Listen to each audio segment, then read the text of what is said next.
Today we're going to be covering the case of Austin Harrouff, who has also been labelled as the frat boy. Yes, we're doing another case today. So Austin was born on the 21st of December 1996, making him a Sagittarius, and he was born in Palm Beach Gardens, Florida. Now his father, Wade Harrouff, was a dentist, and his father was pretty strict when he was younger, and he was quite forceful, like making Austin do certain things, like certain activities, like such as fishing, which Austin really didn't want to do. So he was quite a strict, quite a forceful parent.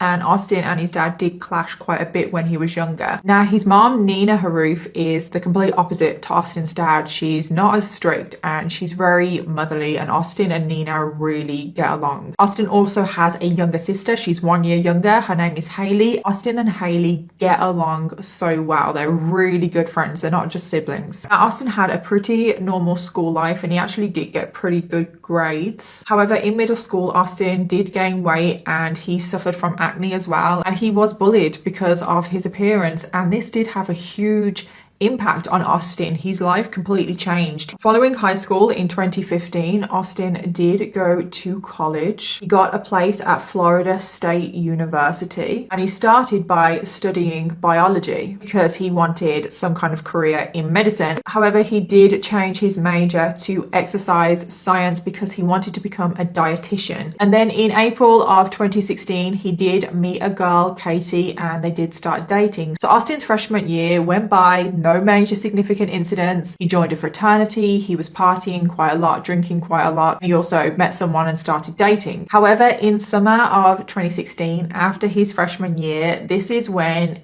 everything changed. So his summer started off pretty normal. He did get a job as a dental assistant and he worked for his dad, and he only actually got this job because of his dad. Like I said, his dad did used to pressure him quite a bit. So I don't think he wanted this job, but he just got it because of his dad. And then suddenly, the date is not actually known, like the exact date, but suddenly Austin decided that he wanted to quit drinking and quit taking any or anything like that. He said that had started to give him, quote, weird feelings. Austin also started to get renewed religious feelings. He had been raised Presbyterian before later deciding in his teenage years to become an atheist. However, in the summer of 2016, Austin started to take an interest in multiple different religions, and he started to study Buddhism, Jesus, and Krishna. And this is when he got a very sudden inspiration to start something new. And this was complete, like 180. It was completely out of his comfort zone, and Austin decided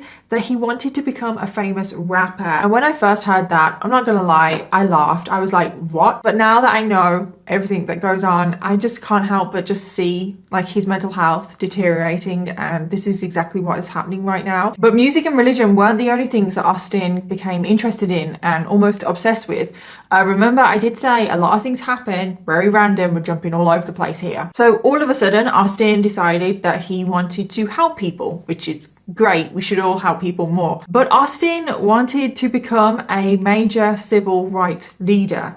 He wanted to be the next Gandhi. And as part of Austin's transition into being this civil rights leader, he gave up his usual persona of being this like carefree jokester kind of person, and he became really serious. And I mean, like, he became serious as in like he didn't want to joke around, like he wanted to be taken seriously because he wanted to be this civil rights leader. So 2 weeks prior to the events of today's case, Austin did go and visit his girlfriend who lived in Tampa. And when he got back from this visit, it's said that Austin was just a completely different person. In the week leading up to the tragic events of today's case, Austin has said that his brain was just constantly on. It was running all of the time. And Austin also did truly believe that he had some kind of superpowers. Not only was Austin walking out into just busy roads, endangering himself, his driving as well became very dangerous. He was just really reckless. He truly thought that he was invincible. It's also reported that when Austin was experiencing these elevated mood levels, that he reported that he needed no sleep. And in the week leading up to the events of today's case, Austin was only getting a maximum of 2 hours of sleep a night. So the next day, which is Sunday the 14th of August, Austin goes to a gun show with his dad, and at this gun show he does buy a switchblade knife, which unfortunately Austin would use in a terrible way the very next day. Okay, so now it is Monday, the 15th of August, 2016, and very sadly, this is the day that everything takes place.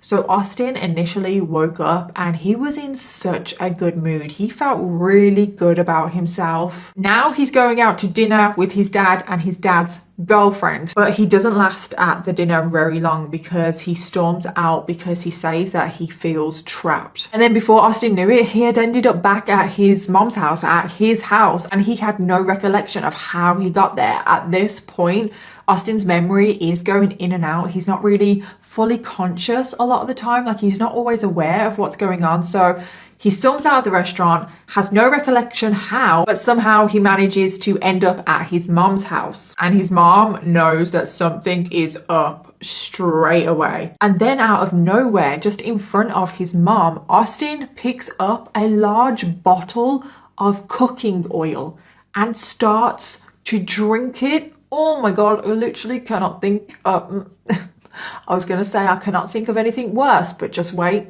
So his mom made him stop, tried to calm him down, and I think she did manage to calm him down a little bit because she ended up taking him back to the restaurant where his dad and his dad's girlfriend were. Austin has created a little bit of a scene at the restaurant, and like I said, I think his dad is very concerned with what others think of him. And they end up in a little bit of a confrontation. His dad actually grabs Austin's shirt in this little confrontation, and Austin actually pulls his fist back to punch his dad, but he doesn't, because he thinks, no, I'm going to be the bigger person and teach my dad a lesson. And Austin just leaves the restaurant. So now Austin has left the restaurant again and he just starts running. And again, he's running into traffic. He's running onto roads. And while he's running, he does see a dark figure. This is obviously not new to Austin, but Austin is completely convinced that this dark figure is going to kill him. And he instantly becomes terrified. Pretty much most of this day,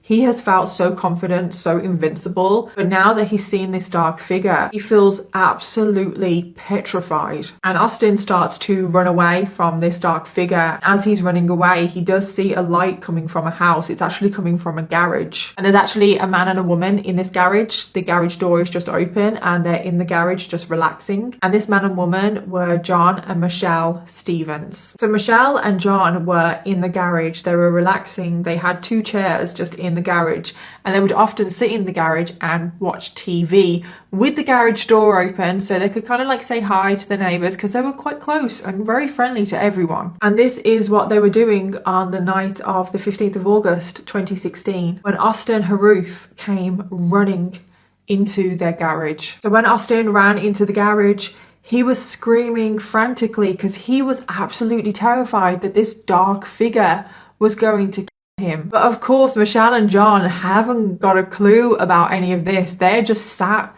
in their garage watching TV when this 19-year-old runs into their garage and starts screaming frantically at them. And naturally, both Michelle and John are terrified themselves. And Michelle completely freaks out and starts screaming back at Austin. But when Austin sees Michelle screaming, for some reason in his mind, he thinks that Michelle is a witch. And he is convinced that she is evil too, just like that dark figure. So in response to Austin thinking that Michelle is a witch, he pulls out his switchblade knife, the one that he bought just the day before at the gun show, and he starts Michelle. He then also turns on John, and he also starts John. Austin then found a machete in the garage and then starts both Michelle and John with the machete. And then at some point, it wasn't completely clear when this happened. Like, I don't know if this happened before, I don't know if it happened during, and I don't know if it happened after the attack. But Austin found a bottle of liquid in the garage, which he believed was alcohol. However, it wasn't alcohol, it was actually a bleach-like chemical. And Austin starts to drink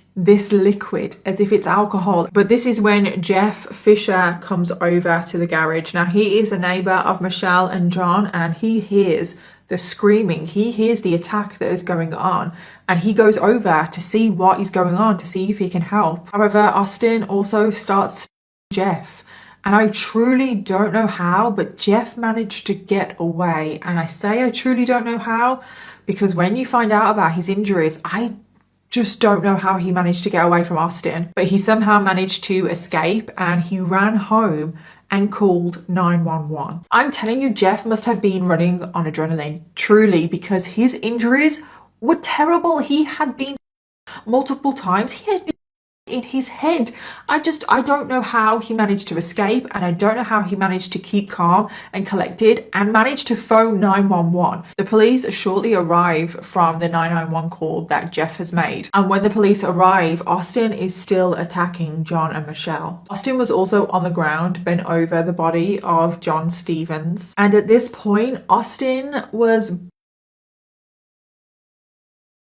of John Stevens's face. And immediately the police rush over to get Austin off of John, but they couldn't. One officer then uses a taser to get Austin off, and again, it didn't work. They tried again, used a taser, and it still didn't work. Eventually, don't know how long it took, but eventually 4 officers along with the dog did manage to get Austin off of John. And Austin says to the police officers, quote, "Help me, I ate something bad." To which the police officer replies, "What did you eat?" To which Austin replies with, "Humans." It's just, I can't. So of course Austin is arrested for all of this. 2 months after, Austin was charged with of both Michelle and John, and also the attempted Jeff. And while Austin was awaiting trial, a lot of investigations and evaluations were done into Austin's state of mind. And Austin was diagnosed with bipolar disorder with psychotic features. And Austin barely has any recollection of at all. He only remembers vague details, but mostly he recalls just a lot of screaming and being terrified. And Austin is still waiting to stand trial. His trial hasn't happened yet. It has been delayed numerous times because Austin has been declared insane. So right now Austin is deemed unfit to stand trial. So we don't actually know if this case will ever go to trial. We just don't know.